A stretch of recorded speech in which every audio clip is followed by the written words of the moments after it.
आयो सर, आयो सर। आयो सर, आयो सर। ओके, लास्ट टाइम हामीले यो स्पिड कन्ट्रोल पढेको हो कि सायद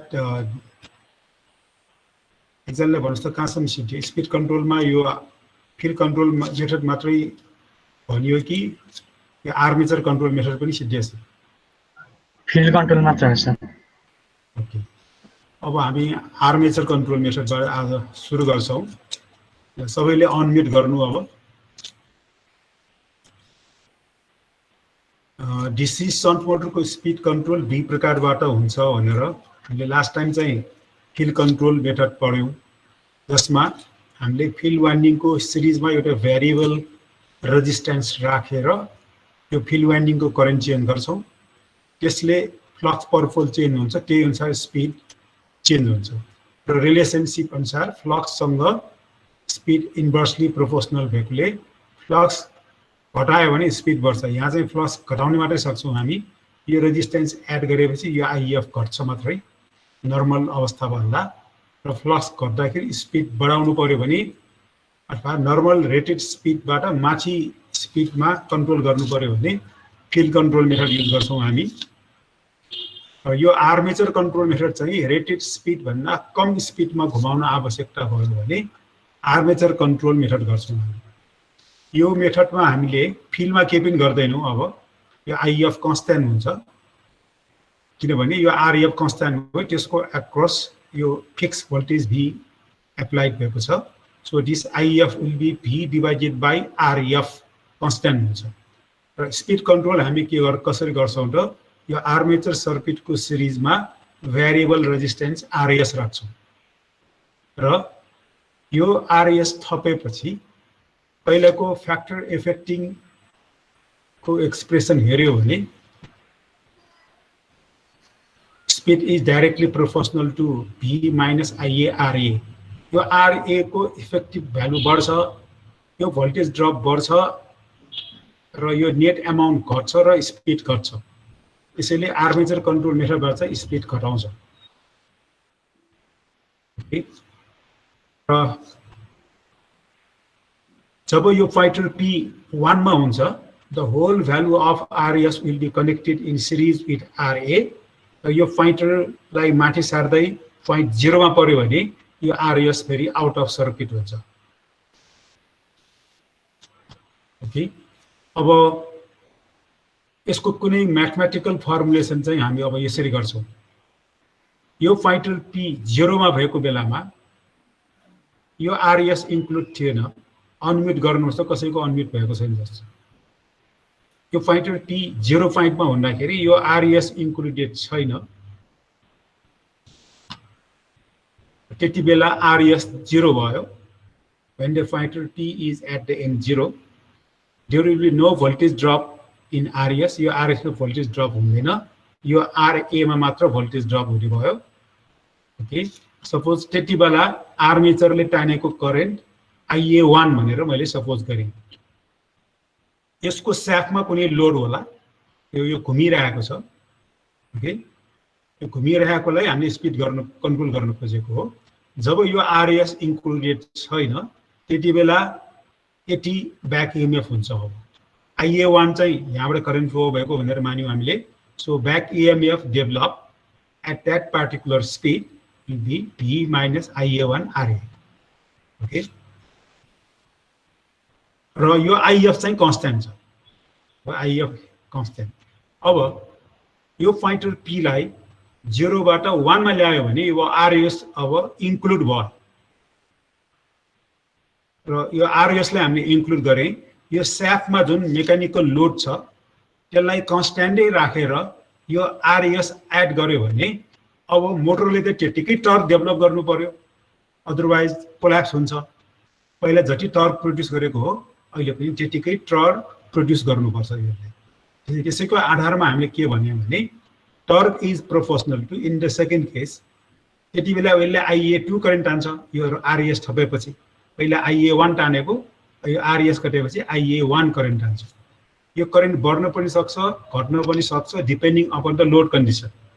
अहिले हामीले के भन्यौँ त, स्याफ्टमा पहिला जति लोड छ त्यतिकै लोड राखेर आरएस थप्यो भने यस्तो हुन्छ सेकेन्ड केसमा डेभलप गरेको टर्को इक्वेसन सेकेन्ड केसको करेन्ट इन्टु सेकेन्ड केसको फिल्ड वाइन्डिङ करेन्ट यो फ्लक्सबाट आएको हो तर यो चाहिँ के हुनुपर्छ पहिलो केसमा डेभलप गरेको टर्सँगै बराबर हुनु पर्यो IA1 इन्टु IF1 तर यो IF2 र IF1 अहिले बराबर छ त्यसैले IA2 र IA1 त्यतिकै करेन्ट तान्नुपर्छ अहिले करेन्ट चाहिँ पहिले जति छ त्यतिकै तान्नु पर्यो to produce the same amount of torque यदि टर्क बढायो भने के हुन्छ त IA2 बढाउनु बढी जान्छ त्यो न्युमेरिकल गर्दाखेरि क्लियर हुँदै जान्छ त्यसैले अब ब्याक इएमएफ कति हुन्छ भन्दाखेरि यति हुने हो IA2 V minus IA2 plus IARS यो दुवैमा भएको भोल्टेज ड्रप घटाउनु पर्यो okay so we have calculated EB2 we have also calculated EB1 र IF1 र IF2 त बराबरै छ यो नराखे पनि हुन्छ तर इन जनरल राखे मैले यो IF1 र IF2 क्यान्सल हुन्छ so N2 will be EB2 divided by EB1 into पहिलाको स्पिड N1 यो चाहिँ न्युमेरिकल गर्नलाई धेरै युजफुल हुन्छ यो formula so this is the armature control method यसले के गर्छ त मेनली रेटेड स्पिड भन्दा स्पिड घटाएर कन्ट्रोल गर्नु पर्यो भने हामी आर्मेचर कन्ट्रोल मेथड युज गर्छौं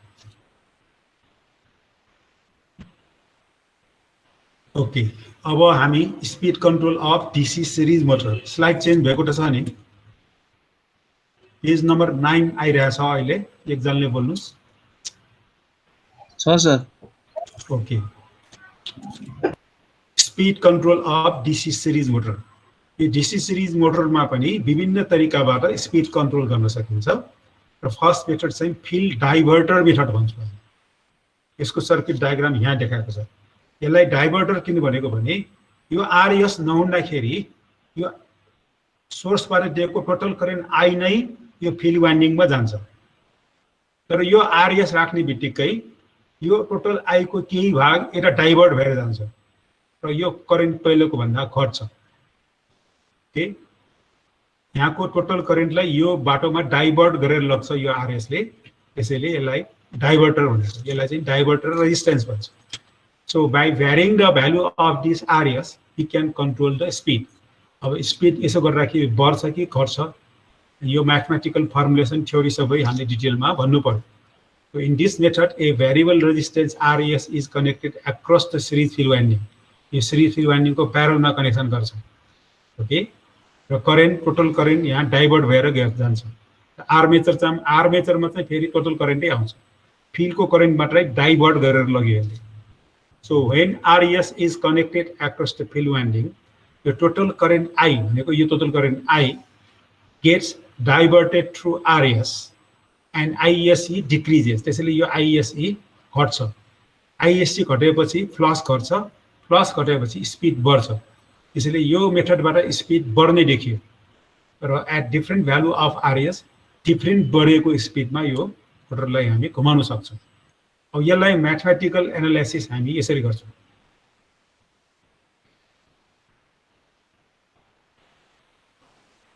सपोज यो डाइभर्टर नराखेको बेलामा यहाँ फ्लो भएको करेन्टलाई मैले ISE1 भनेर नाउँ राखे जुन I1 सँग बराबर हुन्छ र यो करेन्ट चाहिँ IA1 सँग बराबर हुन्छ सो फर्स्ट केस यो RES नभएकोलाई हामीले फर्स्ट केस भने त्यतिबेला सबै प्यारामिटरमा सफिक्स 1 1 राखे यहाँ I1 हुन्छ यो I1 नै ISE1 भएर जान्छ त्यही ISE1 IA1 भएर जान्छ यो कुराहरु यहाँ देखाएको छ अनि त्यतिबेला यसले कति टर्क प्रोड्युस गर्छ त फर्स्ट केसमा TA1 is proportional to IA1 into ISE1 यो ISE1 र IA1 बराबर हो so we can write TA1 is proportional to IA1 square okay suppose त्यतिबेला N1 स्पिडमा घुमेको थियो भने अब त्यतिबेला ब्याक EMF यति आउँछ यही formula EB1 is equal to applied voltage minus IA1 into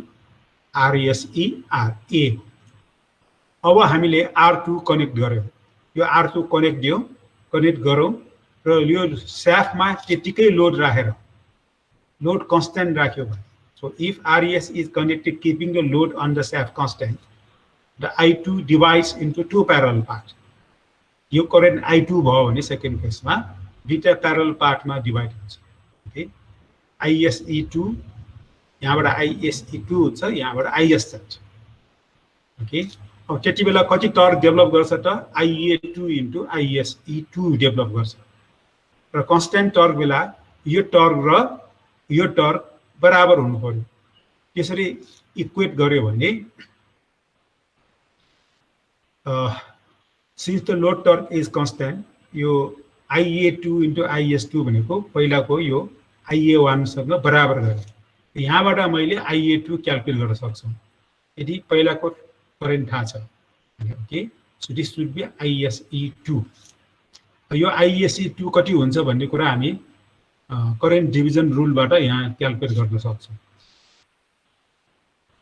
त्यसपछि सेकेन्ड केसमा ब्याक इएमएफ यति आउँछ ब्याक इएमएफ भनेको V माइनस IA2 RA भनेको यहाँको भोल्टेज ड्रप र ISE RSE यहाँको भोल्टेज ड्रप यहाँको भोल्टेज ड्रप घटाउनु परेन कि यो प्यारललमा छ बराबर हुन्छ एकचोटि मात्रै घटाए पुग्यो सो यो मात्रै घटाए so we note EB2 then पहिलाकै फर्मुलाबाट सेकेन्ड स्पिड चाहिँ यसरी हामी क्याल्कुलेट गर्छौं okay so we have to calculate EB2 EB1 ISE1 and ISE2 for a constant load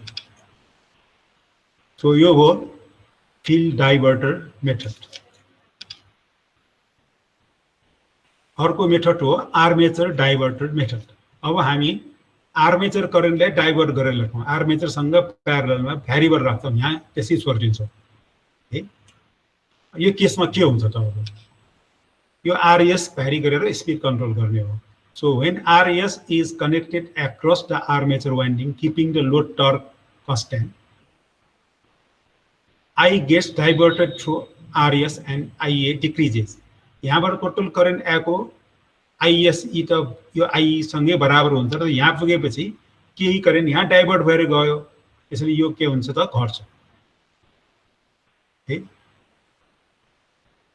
so IA decreases in order to produce same amount of armature torque ISC चाहिँ अहिले लाइनबाट बढी जान्छ IA त घट्यो torque is proportional to IA into ISE हो यदि IA घट्छ भने ISE बढ्नु पर्यो to produce same amount of torque suppose पहिलाको केसमा चाहिँ अब यो RS नराखेको बेलामा यहाँबाट I1 आयो यहाँबाट ISE1 आयो त्यो ISE1 नै IA1 भएर जान्छ ओके त्यो कुराहरु यहाँ देखाए अघि ISE1 चाहिँ I1 र IA1 सँग बराबर हो सो यो IA1 कति हुन्छ भन्ने कुरा शाफ्टमा कति लोड छ त्यो अनुसार उले करेन्ट तान्छ त्यति बेला कति टर्क डेभलप गर्यो त्यसलाई फर्मुलेसन गर्यो भने torque develop in the first case TA1 is proportional to IA1 ISE1 यो नराखेको बेलामा यो करेन्ट र यो करेन्ट बराबर भएकोले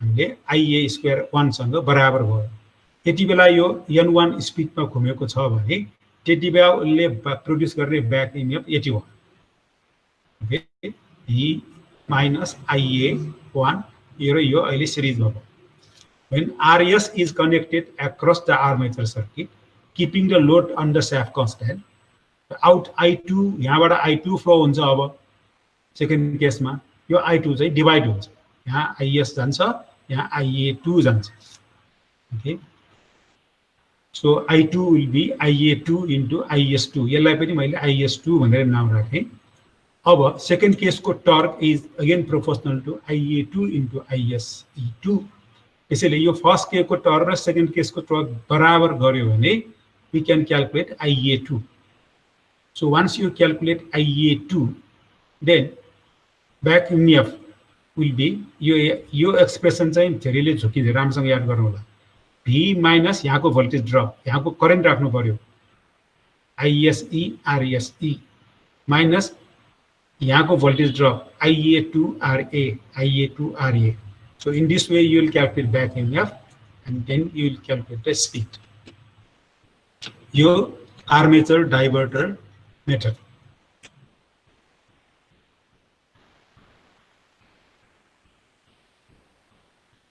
र अर्को यो थर्ड हुनुपर्ने ट्याप फिल्ड कन्ट्रोल मेथड यो मेथड धेरै नै सिम्पल छ यसमा के गर्छ भने फिल्ड वाइन्डिङ आरएसबीमा मल्टिपल ट्यापिङ्सहरू प्रोभाइड गरेर राखेको हुन्छ। So this is the contact point P. यो कन्ट्याक्ट पोइन्ट यहाँ राख्यो भने यो होल आरएसई विल बी कनेक्टेड। यो कन्ट्याक्ट पोइन्ट यता सार्यो भने के हुन्छ त, यो नम्बर अफ टर्न्स यसको घट्दै जान्छ, इफेक्टिभ नम्बर अफ टर्न्स। र यसले प्रोड्युस गर्ने फ्लक्स भनेको n into I divided by reluctance हो। हामीले यहाँ मेन यो नम्बर अफ टर्न्स चेन्ज गरेको हो, यो ट्यापिङ पोइन्ट चेन्ज गरेर। ट्यापिङ पोइन्ट चेन्ज गरेर हामीले यो नम्बर अफ टर्न्स चेन्ज गरे। यो नम्बर अफ टर्न्स चेन्ज भयो भने यो फ्लक्स चेन्ज हुन्छ। फ्लक्स चेन्ज भएपछि स्पिड चेन्ज हुन्छ। तर यो मेथड चाहिँ ठुलो ठुलो मोटरलाई यो त्यति युजफुल छैन। सानो सानो एकदम मोटरमा मात्रै यस्तो मेथड युज गरिन्छ। ओके, यसको म्याथमेटिकल फर्मुलेसन न्युमेरिकल गरेर राखेँ, पहिला जस्तो हो त्यस्तै हो, त्यसैले मैले धेरै डिटेलमा यहाँ भनेन। So this is all about the DC motor. सायद डीसी मोटरको कुरिकुलम अनुसार सबै टपिक्स कभर भएको छ होला। इनकेस छुटेको छ भने पछि सम्झ्यो भने फेरि कभर गरौँला। अब आज म अर्को च्याप्टरको केही बेसिक पार्टहरू भन्छु। त्यसैले म अब अर्को स्लाइड सेयर गर्छु।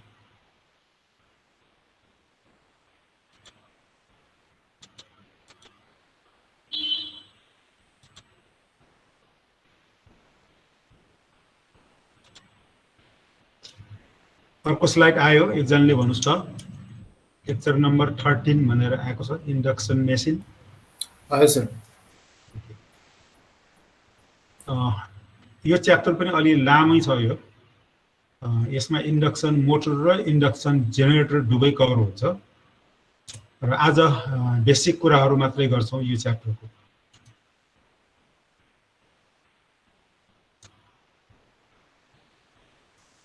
यो इन्डक्सन मेसिन्स पनि एउटा रोटेटिङ मेसिन्स हो। यो फेरि फ्याराडे ल अफ इलेक्ट्रोम्याग्नेटिक इन्डक्सनमै आधारित मेसिन भएको यसलाई इन्डक्सन मेसिन्स भनेर नाम राखेको हो। र यो एसी मोटर हो, एसी भोल्टेज सोर्सबाट चल्ने मोटर हो। त्यसैले यसले एसी भोल्टेज सोर्सबाट इलेक्ट्रिकल पावर यो मोटरले कन्ज्युम गर्छ र यसको बापतमा उसले मेकानिकल रोटेसन दिन्छ। ओके, यो मेसिन्सलाई एसिन्क्रोनस मेसिन्स पनि भन्छ। अब सिन्क्रोनस मेसिन्स तपाईलाई नेक्स्ट सेमिस्टरमा मात्रै पढ्नुहुन्छ। यो सिन्क्रोनस मेसिन्स भनेको एउटा कन्स्ट्यान्ट स्पिडमा घुम्ने मोटर हो। तर यो मोटर चाहिँ कन्स्ट्यान्ट स्पिडमा घुम्दैन। सिन्क्रोनस स्पिड भन्दा जहिले पनि कम स्पिडमा घुम्छ र कति कममा घुम्छ त्यो पनि हामी भ्यारी गर्न सक्छौँ। त्यसैले सिन्क्रोनस स्पिडमा नघुम्ने मेसिन भएको हुनाले यसलाई एसिन्क्रोनस मेसिन्स भनेर पनि नाउँ राखेको। र यो कहिले पनि सिन्क्रोनस स्पिडमा घुम्दैन। यो सिन्क्रोनस स्पिड भनेको के हो नेक्स्ट स्लाइडमा यो क्लियर हुँदै जान्छ। र यो मेसिन्सलाई जेनेरेटरको रूपमा पनि हामी युज गर्न सक्छौँ। कन्स्ट्रक्सनमा केही पनि फरक हुँदैन। जसरी डीसी मेसिन्सलाई मोटर पनि बनाउन सक्छौँ, जेनेरेटर पनि बनाउन सक्छौँ भने जस्तै यो इन्डक्सन मोटरलाई इन्डक्सन जेनेरेटर पनि बनाउन सक्छौँ। यो कुरा थाहा भएको धेरै पुरानो भएको छैन।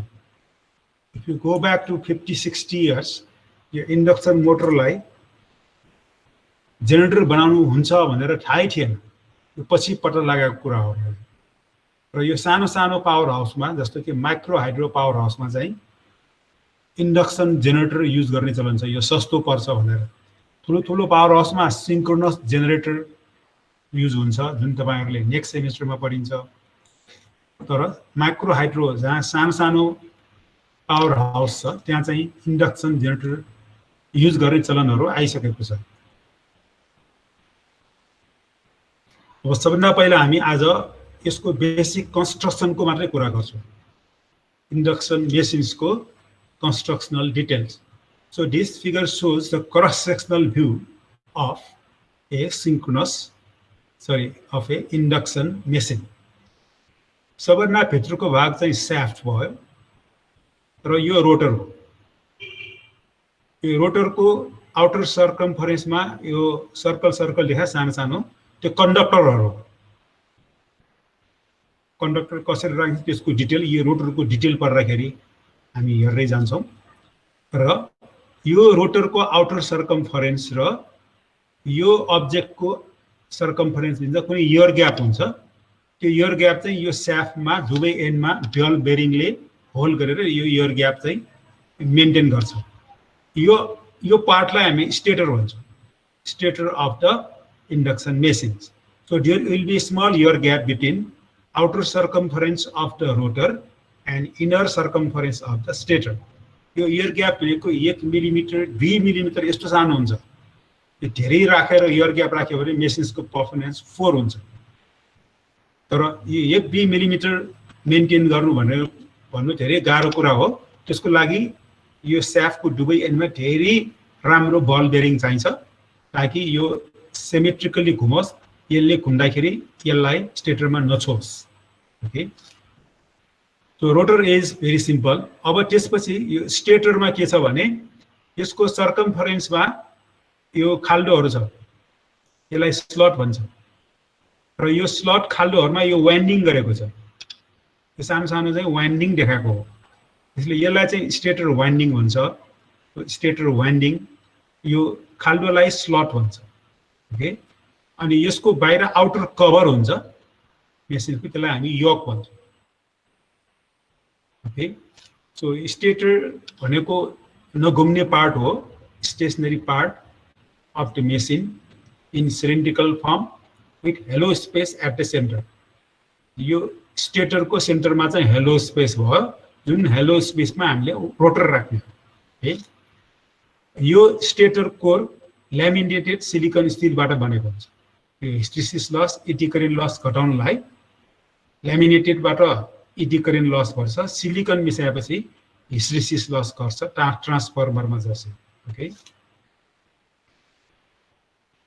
यो स्लटको कुरा गर्यौं हामीले र यो वाइन्डिङ चाहिँ 3 फेज वाइन्डिङ हुन्छ त्यसको डिटेल नेक्स्ट स्लाइडमा आउँछ यो स्टेटर वाइन्डिङ चाहिँ 3 फेज वाइन्डिङ हुन्छ त्यो कसरी गरिन्छ डिटेलमा म नेक्स्ट अर्को स्लाइडमा देखाउँछु र यो वाइन्डिङ चाहिँ इनामेल इन्सुलेटेड कपर वायरले बनेको हुन्छ यो वाइन्डिङहरु ट्रान्सफर्मरको वाइन्डिङ जस्तै है र यो इनामेल इन्सुलेटेड वाइन्डिङ यो कोरबाट पनि आइसोलेट गरेको हुन्छ यो स्लटमा पहिला इन्सुलेटिङ पेपर राख्छ अनि त्यो पेपर माथि मात्र यो वाइन्डिङ गरिन्छ okay so this is about the stator of the induction machine.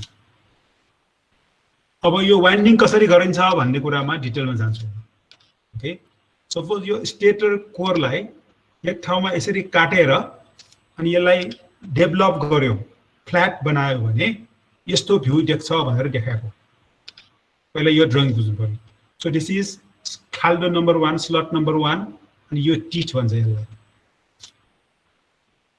So यो चाहिँ खाल्डो भयो यो पार्टलाई टिट भनिन्छ फेरि अर्को स्लट फेरि टिट त्यसैले यसको डेभलप भ्यू यसरी देखाएको छ स्लट नम्बर 1 अनि यो ह्याच एरिया चाहिँ टिट हो स्लट नम्बर 2 3 4 यो 12 वटा स्लट देखाएको छ है यो 12 वटा स्लटमा 3 फेज वाइन्डिङ कसरी गरिन्छ भन्ने कुरा यो एक्जाम्पल देखाएको हो त्यसको लागि सुरुमा बेसिक क्याल्कुलेसन गर्नुपर्छ है सो यो एक्जाम्पलमा नम्बर अफ स्लट चाहिँ 12 छ र यो मेसिन चाहिँ दुईटा म्याग्नेटिक पोल क्रिएट हुने गरी वाइन्डिङ गर्नु पर्यो so number of magnetic pole 2 को लागि वाइन्डिङ गर्नु पर्यो then we calculate the coil span को फर्मुला यो एउटा कोइल कति स्प्यान गर्छ भन्ने कुरा ओके कोइल स्प्यान को फर्मुला यो हो यो डीसी मेसिनमा पनि पढेर आएको हामीले number of slots divided by number of poles so 12 divided by 2 6 हो कोइल स्प्यान 6 भनेको 1 नम्बरबाट वाइन्डिङ सुरु गर्यो भने कोइल स्प्यान 6 बनाउनलाई 7 मा झार्नु पर्छ अनि यो कोइल साइड र यो कोइल साइडको बीचमा 6 वटा टिट हुन्छ यो भनेको नम्बर अफ टिट हो 1 2 3 4 5 6 वटा पछि 60 मा खसालेको so this is the meaning of coil span अब 12 वटा स्लट छ हामी 3 फेज वाइन्डिङ गर्न लागेको एउटा फेजमा कतिवटा स्लट भाग पर्यो त भन्दाखेरि number of slot per phase total number of slot divided by number of phase so it is 12 divided by 4 हो। यसले एउटा फेजको वाइन्डिङलाई वाइन्डिङको भागमा 4 वटा स्लट पर्यो भन्ने कुरा थाहा भयो। है अब यसलाई चाहिँ राम्रोसँग बुझ्नु है। यो वास्तवमा सर्कुलर छ हैन, अघि जस्तै यो सर्कुलर छ। यो सर्कुलर लेन्थमा कतिवटा स्लट थियो? 12 वटा स्लट थियो। सो 360 डिग्रीमा 12 वटा स्लट छ। हामीले आर फेज वाइन्डिङ र वाई फेज वाइन्डिङको बीचमा 120 डिग्रीको अपार्ट गर्नुपर्छ। त्यसैले 360 डिग्री भनेको 12 वटा स्लट हो भने 120 डिग्री भनेको 12 डिवाइडेड बाइ 360 इन्टु 120 4 वटा स्लट हो। सो 120 डिग्री अपार्ट भनेको 4 वटा स्लट हो। त्यसैले R phase winding slot number 1 बाट सुरु गर्यो भने हामी वाई फेज वाइन्डिङ 4 वटा स्लट पछि 5 मा सुरु गर्छौं भन्नु पर्छ। ओके, 120 डिग्री अपार्ट गर्नलाई आर फेज र वाई फेज को वाइन्डिङ 120 डिग्री अपार्ट बनाउनलाई आर फेज 1 बाट सुरु गर्यो भने यो 4 वटा स्लट पछि 5औं स्लटमा वाई फेज वाइन्डिङ सुरु गर्ने। ओके, अब यति बुझेपछि म अब कम्प्लिट यो वाइन्डिङ डायग्राम तपाईहरुलाई एक्सप्लेन गर्छु, बिस्तारै भन्छु म, ध्यान दिएर सुन्नु होला। सो आर फेज को वाइन्डिङ मैले स्लट नम्बर 1 बाट सुरु गरे, यसलाई starting and of the are phase winding भने। यो कहाँ खस्छ त? कोइल स्प्यान 6 बनाउनलाई अघि भने जस्तै 7 मा खस्यो। अब कट्टा स्लट खायो त आर फेज वाइन्डिङले एउटा दुईटा, तर एउटा फेजलाई 4 वटा स्लट भाग पर्छ भनेको, त्यसैले अर्को पनि स्लटमा आर फेज वाइन्डिङ गर्नु पर्यो। त्यसैले यो यहाँबाट फर्कियोलाई फेरि कन्टिन्यू गएर स्लट नम्बर 2 मा सुरु गरे फेरि। ओके, अनि यो कहाँ खस्छ त? कोइल स्प्यान त्यतिकै बनाउनलाई 8 मा खस्यो। अब कतिवटा स्लट खाइसक्यो त आर फेजले? 1 2 3 4 भनेपछि अब आर फेज को वाइन्डिङ सिद्धियो भन्ने कुरा बुझ्नु पर्यो। 4 वटा स्लट खाइसक्यो। So this is the finishing end of R phase. यहाँ यो एक लाइन देखिए तापनि वास्तविक के हुन्छ भने यो आर फेज यसरी वाइन्डिङ गर्यो, यहाँ गयो 60 मा खसाल्यो, फेरि यो 1 मै यसरी गर्छौं। सपोज यो एउटा स्ट्रेट लाइनले 50 वटा नम्बर अफ टर्न्स अथवा 100 वटा नम्बर अफ टर्न्स इन्डिकेट गर्छ। That depends upon the machine design. तर यहाँ कन्टिन्यू त्यस्तो देखायो भने डायग्राम 4 हुन्छ भनेर एउटा मात्रै लाइन देखाएको। सो फर्स्ट कोइलमा 50 टर्न छ भने सेकेन्ड कोइलमा पनि 50 टर्न हुन्छ र वाइन्डिङ सिद्धिन्छ। सो आर फेज वाइन्डिङको काम सिद्धियो। अब वाई फेज वाइन्डिङ सुरु गर्नु पर्यो। अघि भने जस्तै यो भन्दा 120 डिग्री पछि सुरु गर्नु भनेको यो स्लट नम्बर 5 बाट सुरु गर्नु हो। सो वाई फेज वाइन्डिङ सुरु भयो। कोइल स्प्यान चाहिँ सबैको लागि 6 हो। अब 5 मा सुरु गरेपछि 5 + 6 11 मा खस्ने हो। 11 मा खस्यो। ओके, अब यो 50 टर्न गरेपछि फेरि दोस्रो स्लटमा वाइन्डिङ गर्यो 6 नम्बरमा। 6 नम्बरको वाइन्डिङ कहाँ खस्यो त? 12 मा खस्यो। अब वाई फेजले पनि यो 2 3 4 वटा स्लट खाइसक्यो। सो वाई फेज को वाइन्डिङ सिद्धियो। So this is the finishing end of Y phase. अब यो वाई फेज भन्दा बी फेज को स्टार्टिङ फेरि 120 डिग्री पछाडि। त्यसैले यो 5 मा 4 जोडेर 9 बाट सुरु गरे। तो यहाँबाट सुरु गरेपछि यो कहाँ गएर 3 मा खस्छ। यो 3 मा खस्यो। यो गो टु 3 कहाँबाट आएको? 9 बाट आएको, फ्रम 9 3 मा खस्यो। अब कहाँ गयो त? यो 10 मा गयो। 10 मा गयो। 10 बाट कहाँ गयो? 4 मा गयो। 4 मा गयो, सिद्धियो। वाई फेज वाइन्डिङले पनि एउटा स्लट, दुईटा स्लट, तीनटा स्लट, 4 वटा slot. So we have finish all the winding. अब कुनै पनि स्लट बाँकी पनि भएन। So this is how we do the 3 phase stator winding. यो एक प्रकारको भयो। अब मेसिन डिजाइन तपाईहरुले पछि पर्दाखेरि विभिन्न तरिकाको वाइन्डिङहरु पर्छ। यो कोर्समा हामी गरिरहन्छौं। यो कोर्समा यो सिम्पल यस्तो वाइन्डिङ मात्रै मैले एउटा एक्जाम्पल दिएँ। 3 फेज वाइन्डिङ भनेको अर्थ के हो भनेर बुझ्नलाई मात्र यो एक्जाम्पल दिएको। यसलाई तपाईहरुले आफ्नो ब्ल्याङ्क पेजमा प्र्याक्टिस गरे हुन्छ। अब रोटरको कुरा गरौँ। So this rotor is the rotating part सेन्टरमा राखेको स्याफ्टसँग अट्याच भएको यो रोटर। यसको डिटेल पढाउँछु। It is the rotating part of the machines.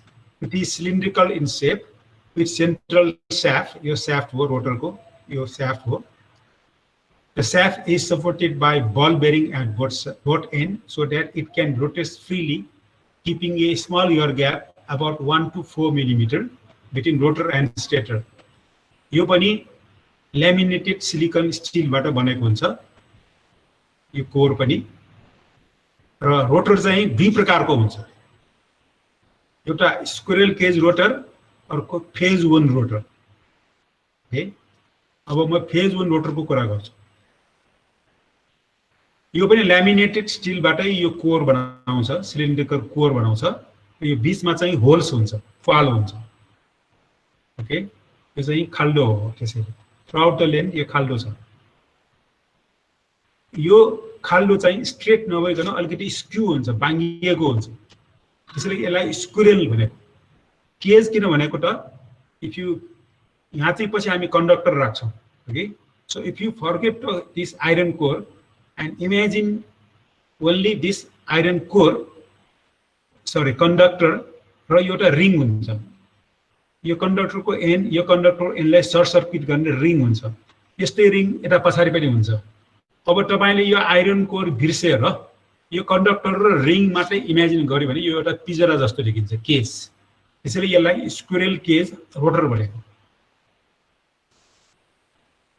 यो खाल्डो मार्छ नि कसरी कन्डक्टर राख्छ त भन्दाखेरि सपोज यो कपर को कन्डक्टर राख्ने हो भने कपरलाई हाई डिग्री टेम्परेचरमा टटाएर मेल्ट गर्छ त्यो मेल्ट भएको कपर को झोल यो खाल्डोमा खनाइदिएपछि चिसो भएर रड बन्छ त्यसरी म्यानुफ्याक्चर हुन्छ अनि यो कन्डक्टरको एन्ड यो हो यो कन्डक्टरको एन्ड एक आपसमा सर्ट सर्किट गर्नेलाई एन्ड रिङ भन्छ यो एन्ड रिङ पनि कपरकै रिङबाट बनाएको हुन्छ यस्तो रिङ अर्को एन्डमा पनि हुन्छ so this is the construction of squirrel cage rotor अब फेज 1 रोटर भनेको स्टेटर सँगै मिल्छ स्टेटरमा यहाँ खाल्डो खाल्डो थियो नि यो चाहिँ स्क्विरल केज रोटर हो रोटरमा पनि यहाँ पनि खाल्डो यहाँ खाल्डो यहाँ खाल्डो यहाँ खाल्डो राखेर यहाँ जस्तै वाइन्डिङ गर्यो भने फेज 1 रोटर भनिन्छ सो यो टिथ हो यो स्लट यो टिथ यो स्लट यहाँ पनि वाइन्डिङ गर्न सक्छौं हामी वाइन्डिङ कसरी गर्ने त यही प्रिन्सिपलबाट गर्ने यही प्रिन्सिपलबाट गरेर यो फिनिशिङ एन्ड यो आर को फिनिशिङ एन्ड बी को फिनिशिङ एन्ड र वाई को फिनिशिङ एन्ड एक ठाउँमा जोड्दियो भने त्यो न्यूट्रल बन्छ अनि त्यो न्यूट्रल हामी बाहिर निकाल्दैनौं भित्रै प्याक गर्छौं र बाहिर टर्मिनल निक्ल्यो के एउटा आर वाई र बी मात्रै तीनटा टर्मिनल वाइन्डिङ को बाहिर आउँछ रोटरमा अनि त्यो तीनटा टर्मिनल यहाँ जोड्छौं हामी आर फेज को वाइन्डिङ यहाँ जोड्यो वाई फेज को वाइन्डिङ यहाँ जोड्यो बी फेज को वाइन्डिङ यहाँ जोड्यो उनीहरुको फिनिशिङ एन्ड यही प्याक गरेर राखेको छ यो शाफ्ट हो हैन यो शाफ्टमा यो एउटा चक्का हो यो सर्कल हो यो सेक्सनमा यस्तो देखियो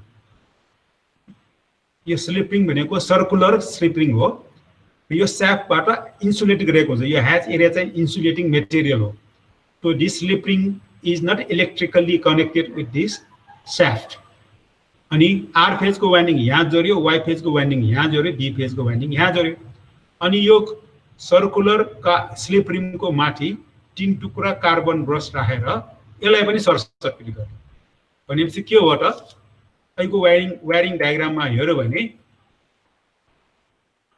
आर ड्याश वाई ड्याश र बी ड्याश एकै ठाउँमा जोडेर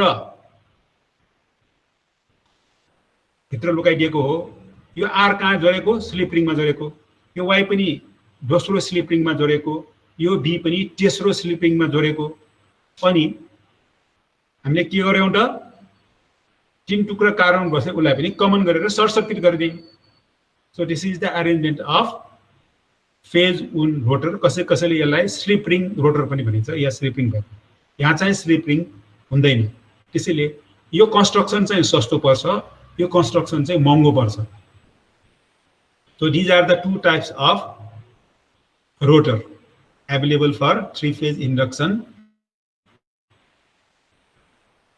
यो आउटर कभर भनेको यस्तो यो स्टेटर कोर हो यो वाइन्डिङ देखाएको छ यहाँ बीच भागमा अहिले खाली छ जहाँ हामी पछि रोटर राख्न सक्छौं र बाहिरको कभर योक भन्छ so it is the outer most frame of the machine it houses the stator core लाई होल्ड गर्छ यसले and provides mechanical protection of the whole machines को mechanical protection यसले provide गर्छ. Okay, this is all about the construction. अब यो operating principle लामो हुन्छ, हामी फास्ट भयो भन्दै छौं, त्यसैले म आज यही रोक्छु. Operating principle चाहिँ पछि पढ्छु. अब आज पढेकोमा केही सोध्नु छ डीसी मोटर र यो इन्डक्सन को कन्स्ट्रक्सन बारे भने अब सोध्न सक्नुहुन्छ. ओके, केही छ प्रश्न?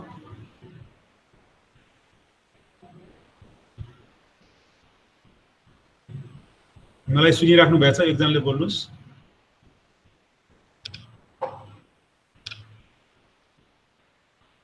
मलाई सुनिन्छ?